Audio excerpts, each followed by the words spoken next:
Hello दोस्तों, कैसे हैं आप सब। स्वागत है आप सभी का कॉमिक वर्ल्ड चैनल पर। तो चलिए दोस्तों, शुरू करते हैं राज कॉमिक्स में बाकेलाल सीरीज़ का अगला कॉमिक विशेषांक, बलि के बकरे। संजय गुप्ता पेश करते हैं हास्य सम्राट बाकेलाल का हास्य कॉमिक बलि के बकरे। बाकेलाल जलयक्ष के पास पहुंचा तब जलयक्ष ने बाकेलाल से पूछा वह प्रश्न, बता बाकेलाल, बकरों की अम्मा कब तक खैर मनाएगी? जलयक्ष ने विशालगढ़ के राजा विक्रम सिंह को अपना बंदी बना रखा है। उसे छोड़ने की शर्त है कि बाकेलाल उसके 7 प्रश्नों के उत्तर दे। 3 प्रश्नों के उत्तर प्राप्त करने के बाद अब जलयक्ष ने बाकेलाल से पूछा है चौथा टेढ़ा प्रश्न। अब बाकेलाल क्या करेगा, कैसे देगा उसके प्रश्न का उत्तर? अरे वाह, जलयक्ष ने इस बार आसान प्रश्न पूछा है। मुझे अपने प्रश्न का उत्तर यहीं पर मिल जाएगा, क्योंकि यहाँ कई बकरियाँ अपने मेमनों के साथ घास चर रही हैं। मैं माता श्री ये घास अच्छी नहीं है तो और इन बच्चों में बकरे भी होंगे। मैं बकरे बेटा, अगर घास नहीं खाएगा तो भूखा रह जाएगा। खा ले बेटा खा ले। नहीं मैं नहीं खाऊंगा, मैं तो दूध पीऊंगा। मैं नहीं बकरे पुत्र, ऐसा तो साहस ना करना। दुष्ट बकरी, तेरी ये हिम्मत, अपने मेमने को दूध पिलाती है। अब तेरी खैर नहीं। कर तड़ाक। मैं देखा पुत्र बकरे, मैं इसलिए मना कर रही थी। खैर, वो मारा पापड़ वाले को मिल गया जलयक्ष के प्रश्न का सही उत्तर। अब देखता हूं कैसे पिलाती है मेमने का दूध। तभी प्रकट हो गया बाकेलाल का पुत्र छैला। जरा रुकिए पिताश्री, इतनी व्यग्रता उचित नहीं। तू छैला, तू फिर आ गया। आप किसी संकट में न पड़ जाएं इसलिए मुझे आना पड़ा। पाताल में बाकेलाल के बाल से उत्पन्न हुआ पुत्र। जलयक्ष के प्रश्न का उत्तर देने की तत्परता कहीं आपको किसी संकट में ना डाल दे। छैला, क्या मतलब है तेरा? मुझे सही उत्तर पता लग गया है, और सही उत्तर है बकरों की अम्मा तब तक खैर मनाएगी जब तक कि चरवाहे के आने से पहले उसका मेमना दूध पान न कर ले। तो हंस क्यों रहा है? कृपया जरा इस ओर भी देख लें। वो देखिए, वो सिंह उस बकरी को घसीट कर ले जा रहा है। ताड़ कौड़ कब तक खैर मनाएगी सिंह? और वो बकरी भी कुछ मेमनों की अम्मा होगी। इस दृश्य के अनुसार तो उत्तर ये बनता है कि बकरों की अम्मा तब तक खैर मनाएगी जब तक कि सिंह आकर उसे खा नहीं जाएगा। और उधर देखिए, कब तक खैर मनाएगी? चरवाहे को तेरा मूल्य देकर मैंने तुझे उससे खरीद लिया। अब तुझे हलाल करके तेरा मांस बेचूंगा मैं। उस दृश्य के अनुसार तो उत्तर भी यही बनता है कि बकरों की अम्मा तब तक खैर मनाएगी जब तक कसाई आकर उसे हलाल नहीं कर देगा। सचमुच मैं भूल कर रहा था। तभी बचाओ बचाओ, बाकी ने उस बकरा मानव को रोका। तुम्हें किससे खतरा है? कौन हो तुम? मैं राजा बक्कड़ हूँ। वो देखो, वो सिंह मेरे पीछे पड़ा है। सिंह? पकड़ो पकड़ो हे कर। पिताश्री, ये चट्टान उठाकर सिंगों पर फेंकिए। चट्टान? छैला के बच्चे, मेरी ताकत का उपहास उड़ाता है, कंकड़ों को चट्टान बताता है। अरे नहीं पिताश्री, मैं उस चट्टान की बात कर रहा हूँ। दूसरी बार उपहास उड़ाया? आपने अपनी शक्ति को पहचाना नहीं पिताश्री। जल्दी कीजिए, मैं चट्टान उठाने में आपकी मदद करता हूँ। ये बात। दूसरे ही पल बाकेलाल ने छैला की मदद से वो चट्टान उठाकर सिंगों पर फेंक मारी। अरे, मैंने चट्टान उठाकर फेंक दी? कर, तुम्हें तो देख लेंगे। थम। इस कमबख्त छैला के पास जरूर कोई तिलिस्मी ताकत है। सिंह भाग गए, मगर शीघ्र ही दहाड़े। ओह, सिंह अपनी बिरादरी के साथ लौट रहे हैं। राजा बक्कड़ भय से पागल हो गया लगता है। नहीं, मैं पागल नहीं हुआ। तो इस प्रकार हंस क्यों रहे हो? क्योंकि अब ये सब मुझ पर आक्रमण नहीं करेंगे। क्या मतलब? मतलब ये कि मैंने तुम्हें ये नहीं बताया कि यदि कोई मेरी मदद करेगा तो मेरी मुसीबतें उसको लग जाएंगी। क्या? इससे पहले कि ये संकट तुम पर टूट पड़े, ये लो मेंगनी माला। मेंगनी माला? ये तो बकरी की छी होती है। जल्दी से इन्हें पहन लो और बकरी मंत्र बोलो। मगर इससे क्या होगा? पिताश्री, ये सारी बातें सुनेंगे तो शायद जीवित बचने का वक्त ना मिले। जल्दी से मेंगनी माला पहन लो। मगर बकरी मंत्र क्या है? बकरी मंत्र है, मैं बकरी ते मेरी माँ बकरी, मेरा बाप बकरी, मेरा सारा खानदान बकरी। मैं बकरी, मेरी माँ बकरी, मेरा बाप बकरी, मेरा ठहरो, यह मंत्र गलत है। मैं और मेरा बाप बकरी नहीं हो सकते, वो तो बकरे होना चाहिए। पिताश्री, अपने चारों ओर निगाह दौड़ा लीजिए और फिर राजा पक्कड़ के बताए मंत्र पर आपत्ति कीजिए। जल्दी से मेरे साथ मंत्र बोलिए पिताश्री। मैं बकरी, मेरी माँ बकरी, मेरा बाप बकरी, मेरा सारा खानदान बकरी। मैं बकरा, मेरी माँ बकरी, मेरा बाप बकरा, मेरा सारा खानदान बकरी और बकरा। उफ, ये तुमने क्या किया? ये तुम्हारे वास्तविक रूप में बकरा लोग बकरन जाने का मंत्र था, जिसे गलत बोलकर अब तुम वहाँ पहुँचोगे तो सही, किंतु बकरा मानव के रूप में। पुत्र छैला, ये हम कहाँ पहुँचे? राजा बक्कड़ कह रहा था कि मेघनी माला पहनकर हम बकरा लोग बकरंद में पहुँचेंगे, लगता है वहीं आ पहुँचे हैं। बकरा लोग बकरंद में आपका स्वागत है। अरे पिताश्री, आप बकरा बन गए, आपके सींग भी निकल आए हैं। दो सींगों के बीच में ये बहुत अजीब लग रही है। आप बाके लाल से बकरा लाल बन गए। तू मेरा उपास उड़ा रहा कमखत। दोनों आगे बढ़े थे कि काट। इतने सारे शव, इनके सिर किसने काटे होंगे?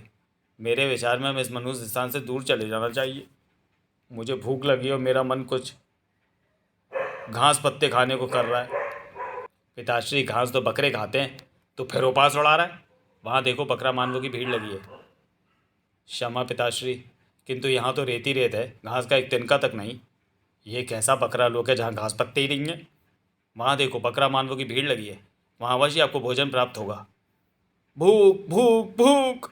ये भूख भूख क्यों चिल्ला रहे? सामने ही तो घास का मैदान है, चलो स्वादिष्ट घास खाते हैं। पिताश्री रुकिए। मगर बाकेलाल तो तब तक आगे बढ़ चुका था। अरे बाप रे, ये क्या भेड़िए! छैला बाकेलाल को वापस ना खींच लाता तो न जाने क्या हो जाता। हरी भरी घास के रहते भी सभी बकरन नागरिकों को यहाँ खड़ा देखते ही मैं समझ गया था कि आगे संकट है। मैं बकरों का सेनापति सिरी हूँ। वो क्षेत्र भेड़ियों का है और ये क्षेत्र हमारा। जब तक भेड़िए घास के मैदान सूखी में उपस्थित हैं, हम उधर जाकर घास नहीं खा सकते। जब भेड़ियों का पेट भर जाएगा तो वो पानी पीने के लिए प्यासी नदी पर जाएंगे, तो हम छुप छुपाकर सूखी में प्रवेश कर जाएंगे और घास खा लेंगे। किंतु भेड़िया घास के मैदान में क्या कर रहे हैं? वो यहाँ पर घास खाकर अपनी भूख मिटा रहे हैं। वो देखो, भेड़ियों का पेट भर गया, वो पानी पीने के लिए प्यासी नदी की ओर बढ़ रहे हैं। बाकेलाल को क्रोध आ गया। उसने शीघ्रता के साथ सेनापति सिरी को समझाया। समझ गए ना? किंतु इससे पहले कि सेनापति सिरी रोकता, बाकेलाल भेड़ियों की राह रोक चुका था। ठहरो, तुम प्यासी नदी का पानी नहीं पी सकते, वो हमारे क्षेत्र में है। तुम्हारी ये मजाल, हमें आंखें दिखाते हो? कौन हो तुम? बकरालाल। दुष्ट छैला, उपहास मत कर।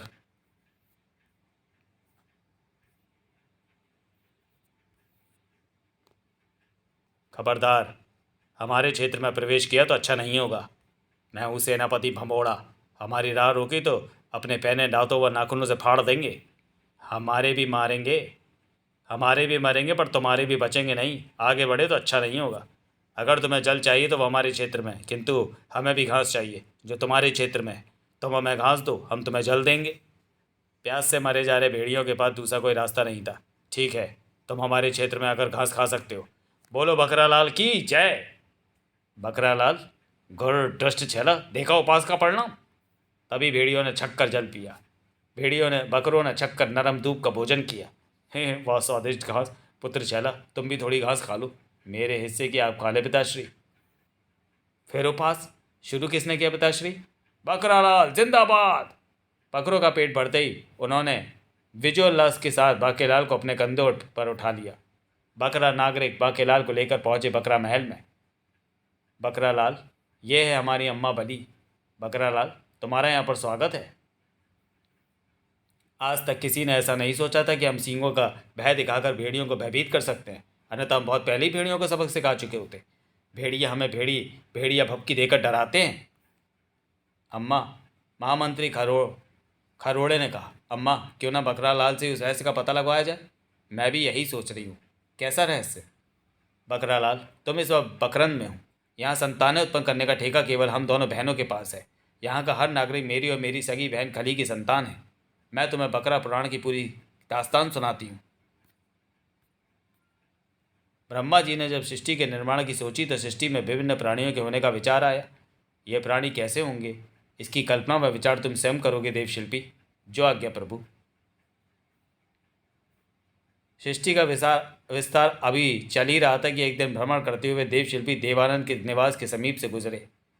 देवशिल्पी देवानंद उस समय कुछ और मूर्तियों के निर्माण में व्यस्त थे।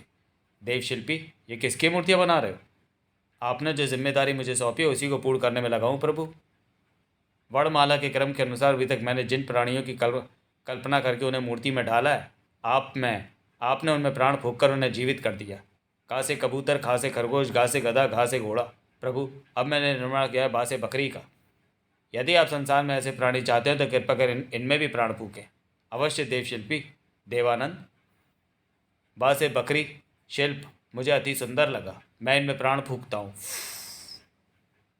देखते देखते तीनों मूर्तियां जीवित हो उठी। मैं संसार में तुम बकरा बकरी के नाम से जाने जाओगे। पुरुष बकरे के दाईं और खड़ी बकरी का नाम होगा बलि, तथा बाईं और खड़ी बकरी का नाम होगा खली। जो आज्ञा है प्रभु। जीवित रहने के लिए तुम्हें भोजन की आवश्यकता होगी, और हरी निर्मल दूध तुम्हारा भोजन होगी। और प्रिय बकरे, तुम्हारा नाम होगा बक्कड़, तुम बकरों के राजा बनोगे। जो आज्ञा प्रभु। राजा बक्कड़ को मैं प्रिय थी। ये चांद सा रोशन चेहरा, जुल्फों का रंग सुनहरा, ये झील सी नीली आंखें, कोई राज है इनमें गहरा, तारीफ करूँ क्या उसकी जिसने तुम्हें बनाया। इस बात से खली नाखुश थी, मगर उसकी आंखें झील सी नीली हैं तो मेरी आंखों में भी सफ़ेद मोतियाबिंद नहीं है। ब्रह्मा जी ने बलि के साथ साथ मुझे भी जनसंख्या वृद्धि का कारोबार सौंपा है, अतः आपको कुछ समय मेरे साथ भी व्यतीत करना होगा। मैंने 100 बकरा बकरी शिशुओं को जन्म दिया।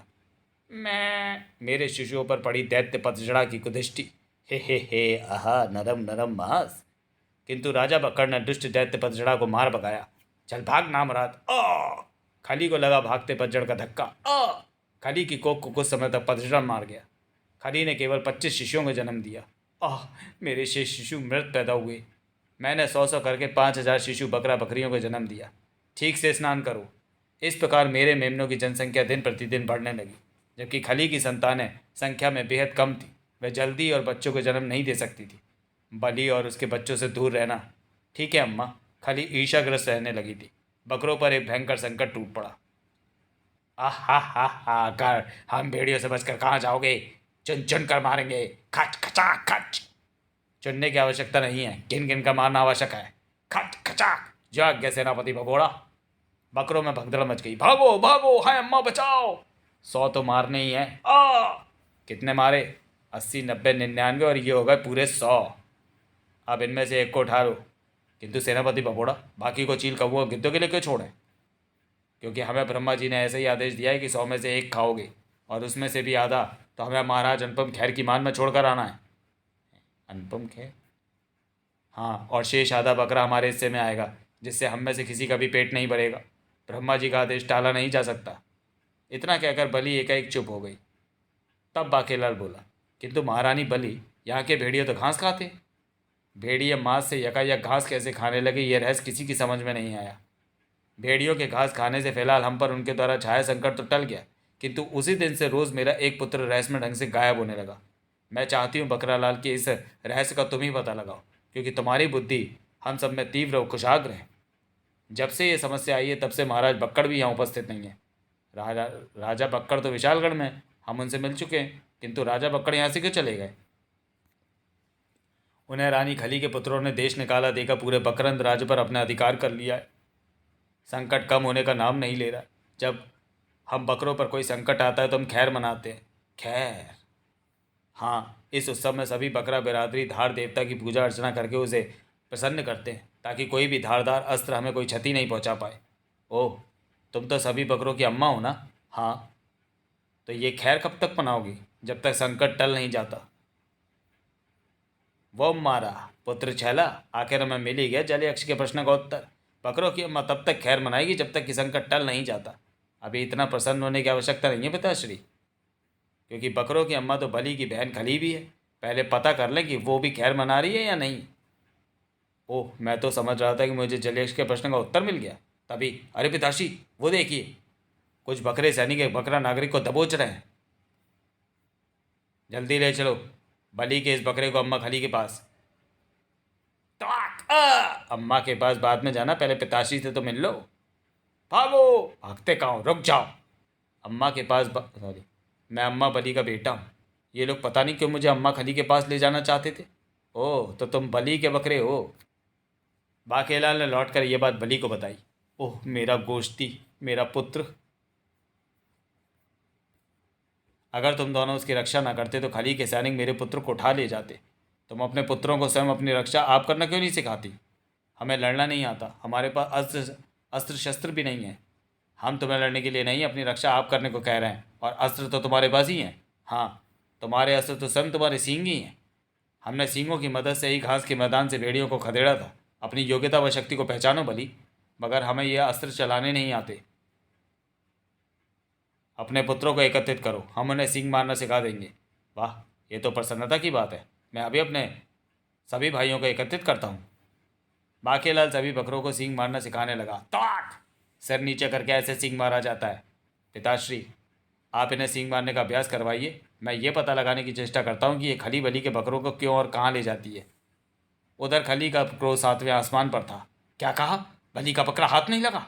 हमने पता लगा लिया है, उसका नाम बकरा लाल है और उसके पुत्र का छैला। यदि ये दोनों बीच में ना आते तो हम अम्मा बली के बकरे को उठा ही चुके थे। अम्मा खली, उन्होंने सींग मारकर हमें घायल कर दिया।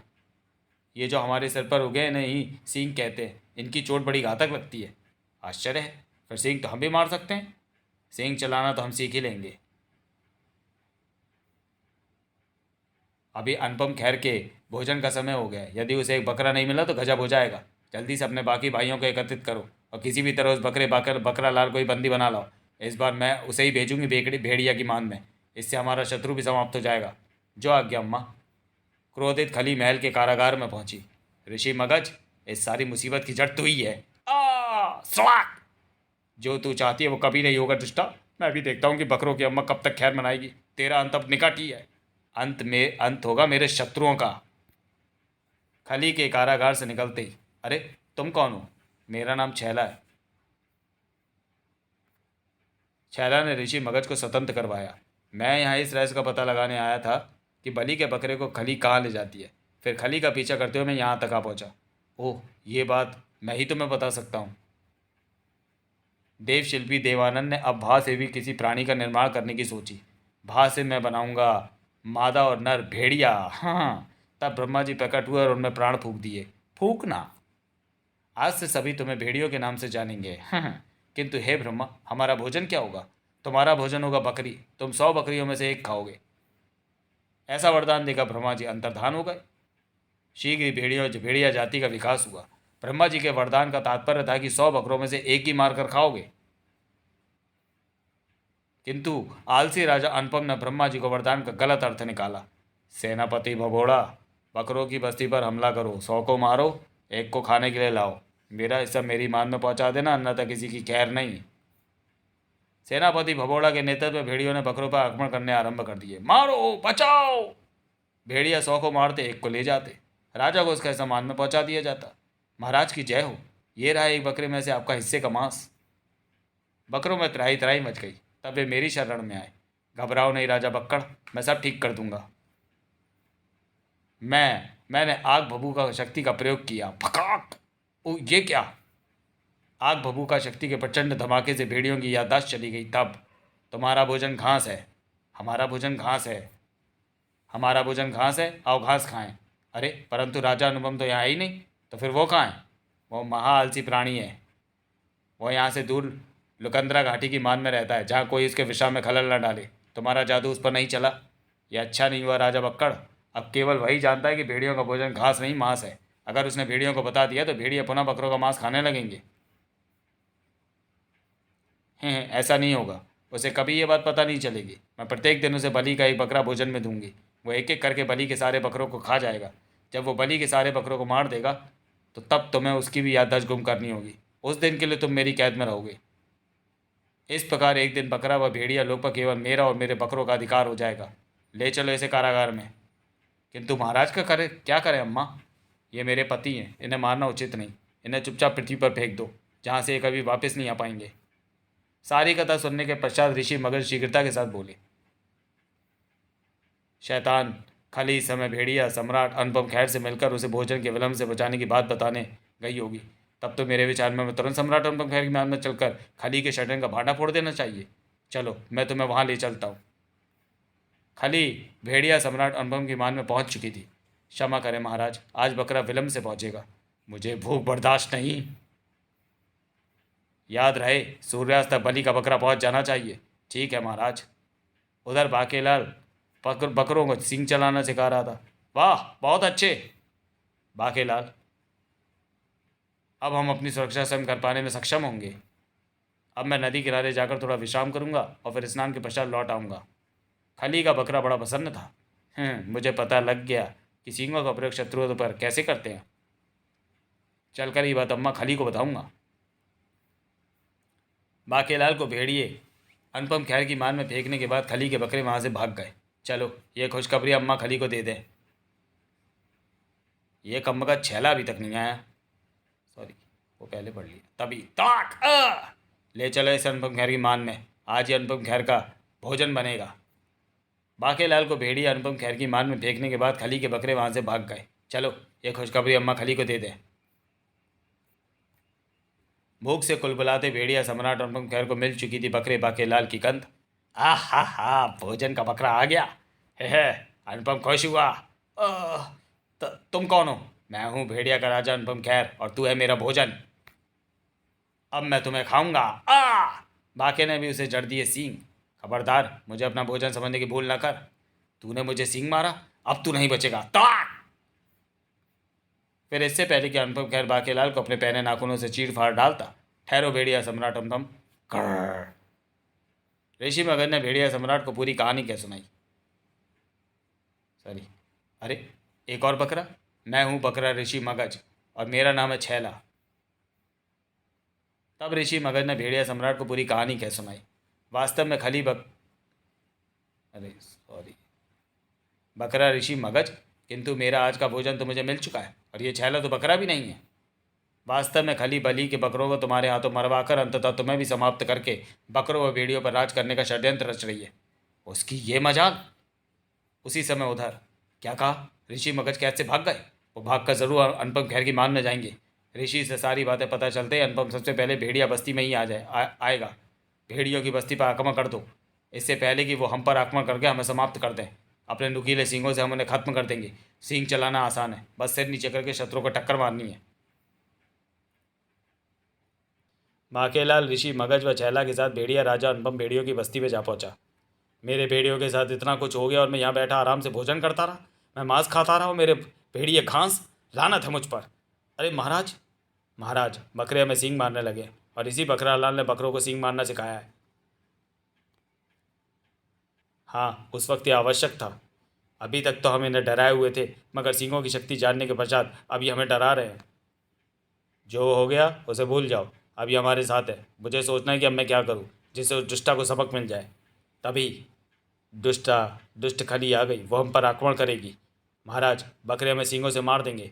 बकरों की इतनी विशाल सेना का सामना हम नहीं कर पाएंगे। मारो मारो, सींग मारो। सामना तो आपको करना ही होगा। तुम्हारा भोजन घास नहीं है, मांस है। टूट पड़ो दुष्ट बकरों पर। भयंकर युद्ध छिड़ गया। मारो मारो। बलि भी अपने बकरों को लेकर वहां पहुंची। पकड़ लो दुष्टा खली और इसके शैतान बकरों को। अनुपम खैर ने मरोड़ डाली खली की गर्दन। दुष्टा शैतान, कड़ाक। उड़प्पा दिखी हो। शीघ्र ही खली के सभी बकरे पुत्रों को बंदी बना लिया गया। तब ए बकरों की रानी, बहारों की मल्लिका बली, ब्रह्मा के वरदान के फलस्वरूप हमें 100 बकरे मारकर एक खाने का वरदान मिला है। ता फिर टोटा क्यों? जरा ठहरे राजा अनुपम।